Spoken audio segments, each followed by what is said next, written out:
Growing up hard of hearing was one of my biggest challenges. I rely on lip reading and filling in the gaps, so I'm never sure if I've heard a conversation right. Yeah, it was quite a shock, and I was quite upset. I felt like I'd failed somehow, that it was my fault that you didn't hear properly. I can't hear high pitches, so some phonetics are completely out of reach for me. And I was one of the only deaf children I knew growing up, so it made me feel really different from the rest. I struggled in schools and had to carry around a big box for mics. The playground was my favourite place, but also sometimes the most isolating. And in my school, my hearing loss affected how I felt in lessons, how easy I found it to learn, and it made me grow up quicker than the other kids. When I was a kid, I'd come home from school and I'd just fall asleep because I was like working so hard just to hear what they were saying. Rachel is a University of Leeds student and has a profound hearing loss.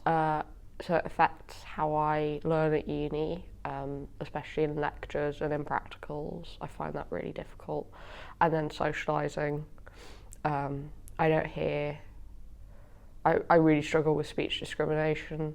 So socialising's an ongoing, like trying to find ways that I can actually participate. How does being hard of hearing affect you in education? I'm really aware I have to sit on the right side of the room at the front. So a lot of the time I end up sat on my own because all my friends want to sit at the back, but if I'm not at the front, I'm not in range of the microphone, so yeah.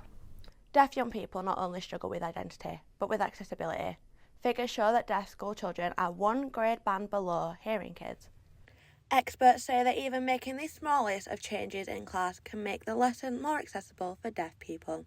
I think the key thing is the interest that the teacher has and whether they really take it on board and want to learn about the differences and how they can make a lesson a little bit more accessible. And sometimes the differences that you make to a lesson can make it accessible for more children than just the child that's hearing impaired.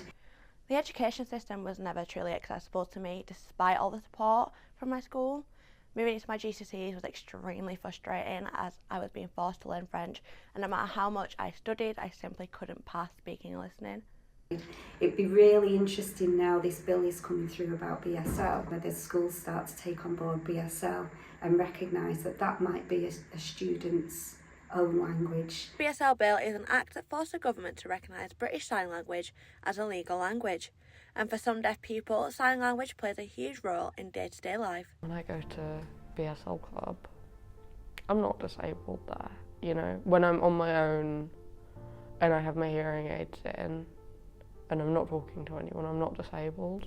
That's an environment that we've made for us, whereas the environment that everyone else has made that disables us.